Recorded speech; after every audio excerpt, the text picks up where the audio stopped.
Hello everyone. Today I Anushri Pandey from the Department of Buddhist Studies of University of Delhi will be discussing with you all on module number 39 of paper number 12 Philosophy of Buddhism 1. This module deals with Chandrakirti refutation of the self.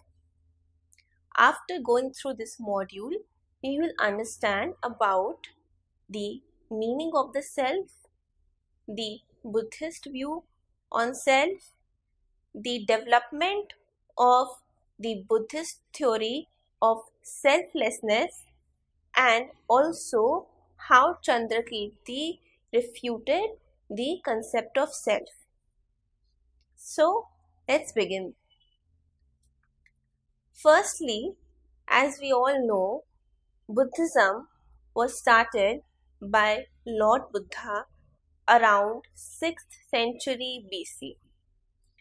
After getting enlightened under the Bodh tree, Buddha taught Buddhism throughout his life, whether a person was poor or rich. He taught Buddhism to everyone. The main basic teaching of Buddha was the Four Noble Truths, which says there is suffering, there is cause of suffering, there is cessation of suffering, and there is a way leading to cessation of suffering. Other than Four Noble Truths, his important teaching was the doctrine of dependent origination, which is also known as Pratitya Samutpad, and also the doctrine of no self or the doctrine of selflessness, which is also known as Ananta. After the death of the Buddha, his teaching was continued by his followers who explored and elaborated his teaching. In this, around 7th century AD, a famous Buddhist philosopher named as Chandrakirti also gave his view on the self. Chandrakirti was the disciple of Nagarjuna, who was the founder of the Madhyamika school. Chandrakirti wrote various commentaries on the work of Nagarjuna. So, in order to understand his view on self, it is important for us to understand the meaning of the self and what was the Buddhist view on self before his time.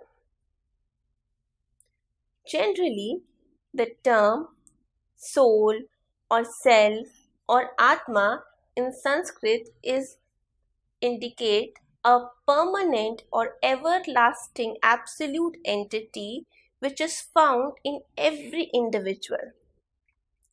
This absolute entity is said to be the unchanging substance behind the changing phenomenal world. This self or soul is said to be separate in separate individual, which means every individual has a separate soul, and after the death of the body, soul leaves it, and according to its karma, it is placed in heaven or hell according to the judgment of its owner or the creator of the soul, which can be said as God.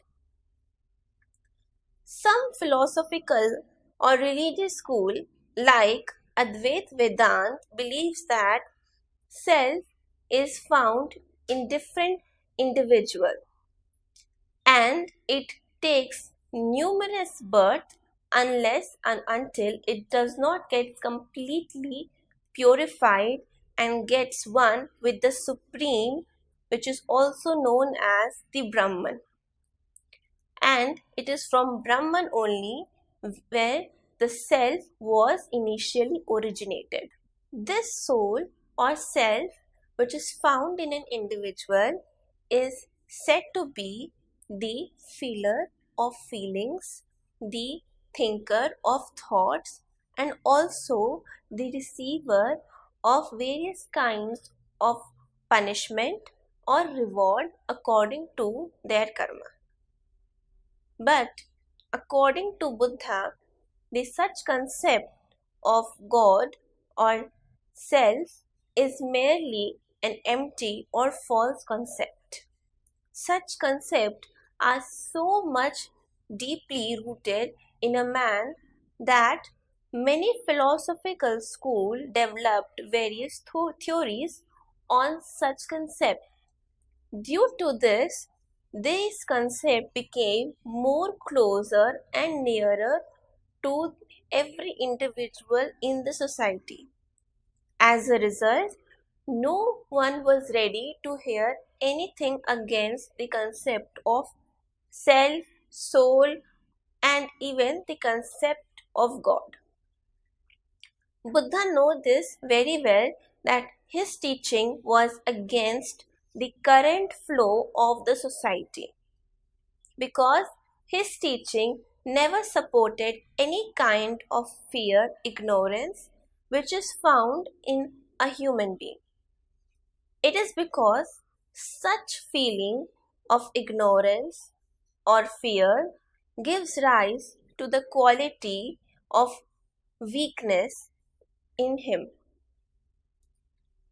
According to Buddha, the concept of self is completely an imaginary and false idea, and it has absolutely no match with the reality. The idea of self is actually produces a very dangerous ideas such as I, me, myself. These ideas are very harmful and destructive.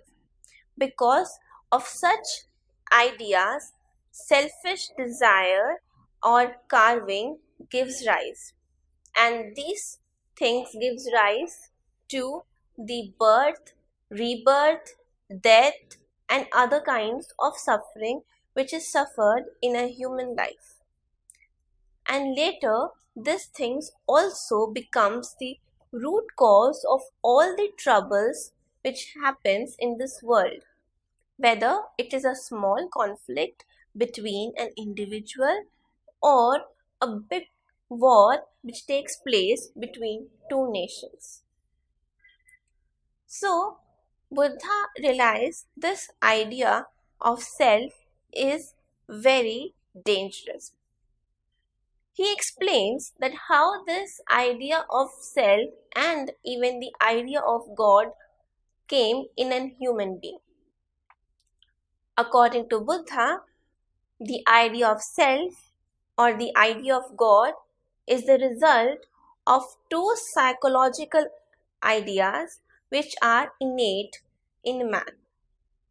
Number one is the idea of self-protection, and second comes the idea of self-preservation. In the first one, that is, in the innate idea of self-protection, human being created the concept of God, who was permanent and absolute. Depending upon him, they believed for their well-being and they depended on him for their protection for other things. In the innate idea of self-preservation, human being created the idea or the concept of soul, which was an everlasting, absolute, permanent entity which was found in every individual according to them. Because of such idea, fear, ignorance, karma was found in a man, and due to this he became more and more dependent on this idea. Now let us discuss how Buddha actually rejected the idea of self, and it gives rise to the theory of no self in Buddhism. In Buddhism, the doctrine of no self or anatta is actually produced by analyzing the two major principles of Buddhism, that is the five aggregates, and second is the doctrine of Pratitya Samutpad. These two principles are analyzed by analytic and synthetic method. In analytic method, the five aggregates has been analyzed, whereas in synthetic method, the doctrine of Pratitya Samutpad is analyzed. In the first one, that is in the analysis of five aggregate, which is done by analytic method, Buddha says that a human being is formed by five aggregates. These five aggregates is very briefly explained in the first noble truth of Buddhism.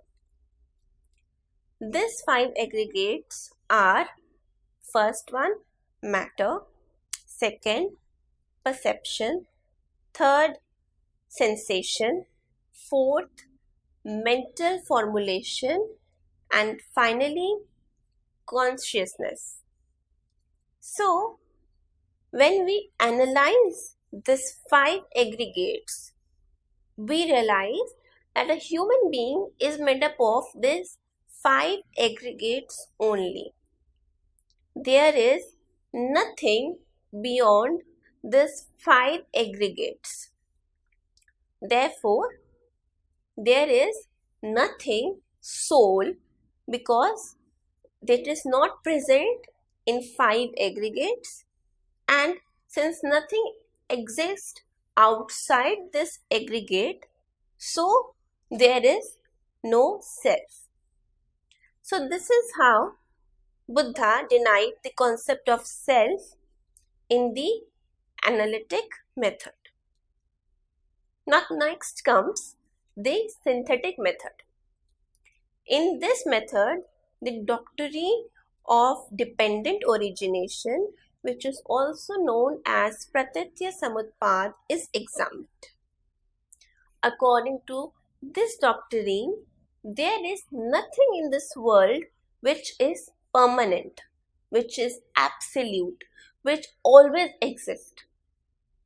Everything in this world is relative, they are conditional, and they depend upon other things. So, this is also known as the Buddhist theory of relativity. According to this teaching, if we analyze it further, we will find that this teaching also gives rise to various theories of Buddhism, such as the theory of karma, the theory of momentariness, and also the theory of no self. So, this doctrine, which is the doctrine of dependent origination, is said to be the central teaching of Buddhism. This doctrine is actually consists of 12 links. The 12 links are: number 1, ignorance, which is also known as avidya. Number 2, impression of the karmic forces. Number 3, initial consciousness of embryo. Number 4, psychophysical organism. Number 5, 6 sense organs including mind. Number 6, sense organ contact. Number 7, sense experience. Number 8, thirst for sense enjoyment. Number 9, cling to this enjoyment. Number 10, will to born. Number 11, birth and death, or birth or rebirth. And finally, old age and death. So, these are the 12 links which forms the doctrine of Pratitya Samutpad. One must keep this in the mind that this 12 links does not form a chain, but they form a circle.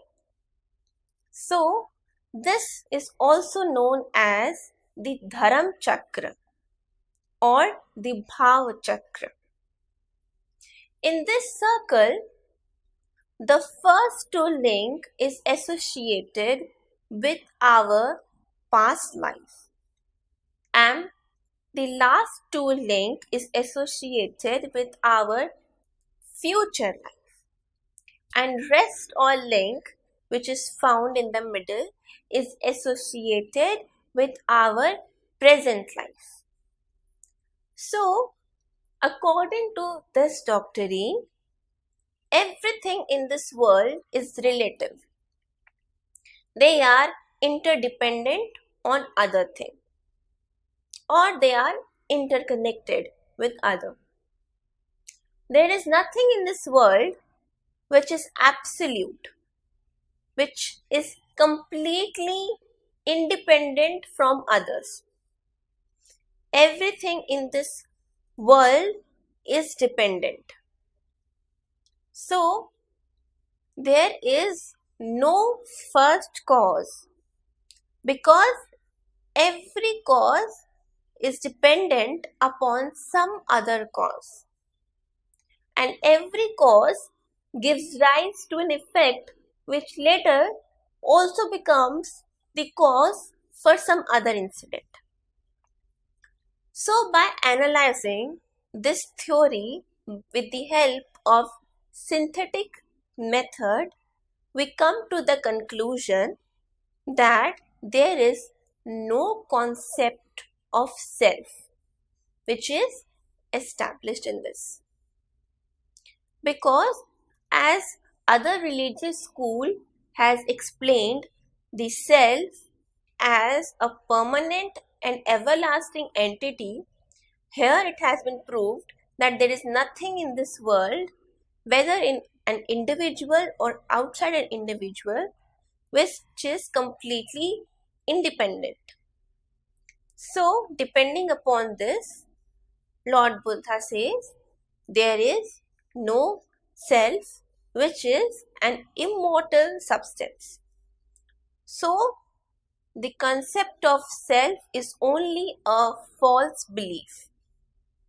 And this is how the doctrine of no self or the doctrine of selflessness was established.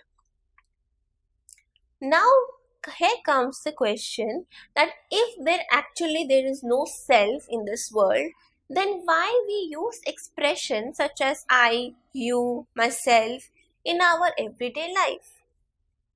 For this, in Buddhism, there has been made a distinction between 2 kinds of truth: the conventional truth and the ultimate truth. First comes the conventional truth.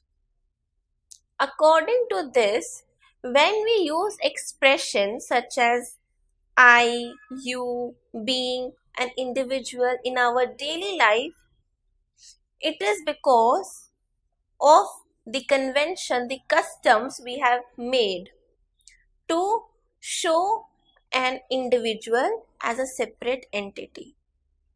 So this is the conventional truth. That is, we use such expression in our daily life just to make ourselves distinguishable from the other. But the ultimate truth states that there is no self like that in reality. There is nothing which is named as self, which is the absolute or the ultimate. And this is the ultimate reality. So, we have seen how our conventional truth is different from the ultimate truth.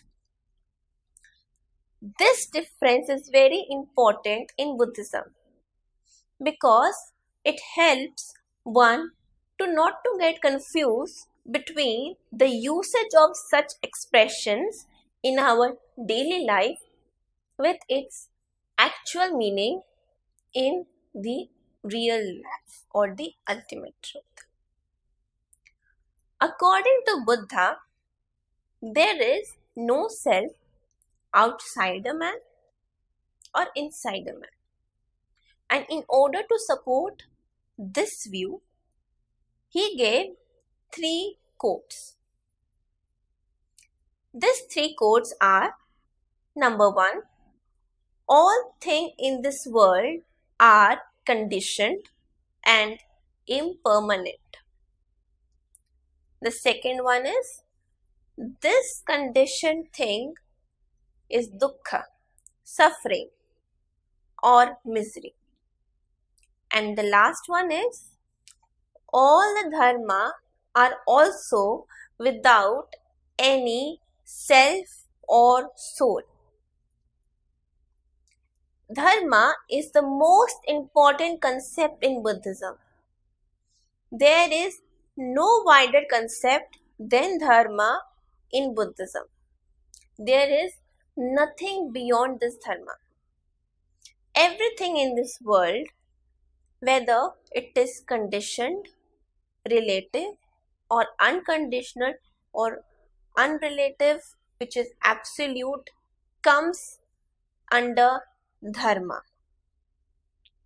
The absolute or unconditional thing is also known as nirvana in Buddhism. So this dharma, which consists of both relative and absolute entity, also does not consist of anything which is known as the self or the soul.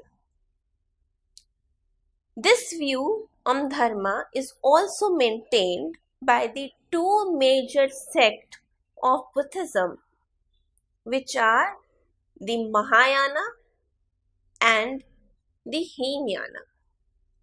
This both school also support this teaching of Buddha without any change.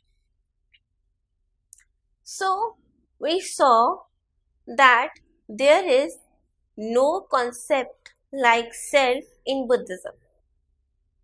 But in order to find the concept of self in Buddhism, some scholars misinterpreted few quotes of Buddha to prove that self really exists in them. For example, I take Atahi Ananto Natho. This was a saying of Buddha. This is generally translated as self is the Lord of the self. But this translation is incorrect because here the word Ata is erroneously translated as self. It actually is a Pali word which is used here as a reflexive pronoun, which means myself, yourself, oneself, etc. It is not a soul or a self. And further, the word Nato has also misinterpreted as Lord. The word Nato here means protection, support, taking help. So, the correct meaning of this phrase Atahi Ananto Natho is one is one's own help or support, which means that one must only rely on himself for his protection. He should not rely on others for this. So we saw how the theory of no self was given by Lord Buddha. After the death of the Buddha, his teaching was further elaborated and explored by his followers. And then comes Chandrakirti around 7th century AD. Chandrakirti's proof of selflessness is an elaborate version of Nagarjuna's argument of self. As I've told you before, Chandrakirti was the disciple of Nagarjuna. So, he wrote various commentaries on his work. Similarly, his proof of selflessness is also based on the Nagarjuna's argument of self. According to this argument, Nagarjuna says that if a person really exists independent, then he is either different from the aggregates of mind and body, or he is exactly the same with it. But both the cases are not true. It is neither different from this aggregate of mind and body, nor it is same. Hence, that person does not exist independently. Chandrakirti also tried to show that this person or example or thing which is neither different from this aggregate nor it is same. So he tries to show that self is neither different from the aggregates of mind and body nor it is same. According to him, self and mind and body, if are different from each other, then one can perceive them independently. That is, one can perceive both independent of each other. And if they both are same, then one will perceive that they share all the qualities similar to each other. But both the cases are not possible. Both the cases, which is self is different from the aggregate and self is similar to the aggregate. Both the cases are not possible. Therefore, there cannot be any real entity such as self, as it does not possess any qualities nor it has any real relationship with others. Therefore, according to Chandrakirti, self is not the ultimate reality. So, realization of self is not necessary to gain liberation. He says that it is not possible for one to find self as an independent entity existing in this world. It is because it actually does not exist, and which is the ultimate truth. The existence of self does not depend upon the conventional truth. As I have earlier discussed here, the difference between the conventional truth and the ultimate truth. So Chandrakirti also points out that the existence of self does not depend upon the conventional truth, because this conventional truth is made up of our convention.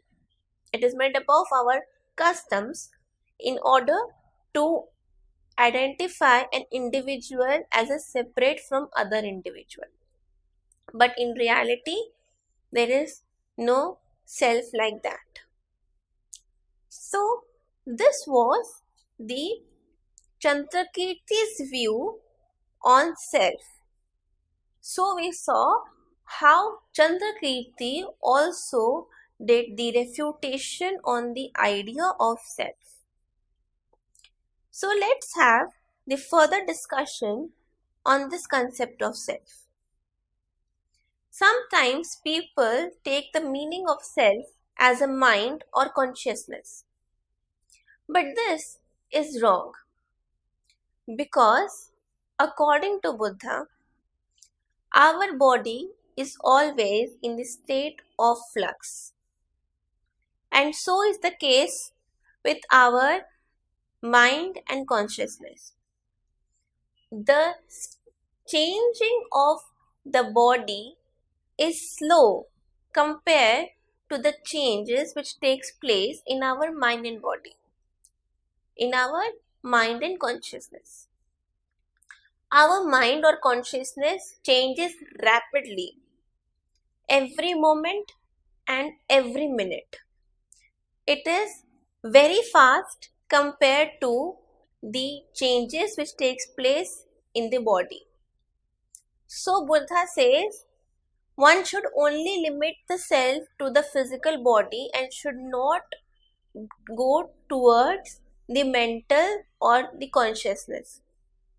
It is because at the first place we are saying that the self is permanent. It is absolute. It is everlasting. And on the other hand, we are comparing it with that which changes rapidly. So this creates contradiction between the first two views. Buddha says simply that one should not keep any kind of view in self.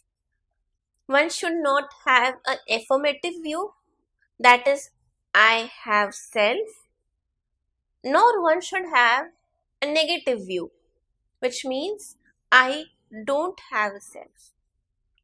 Because in the both cases we use the word I and self, which again leads one to the problem. So one should always have a neutral view towards each and everything in this world, whether it is soul or any other thing in this world. By doing this, it will not lead one to any kind of problem. So this was all about the view of Buddha on self and Chandrakirti refutation on the self. That's all. Thank you.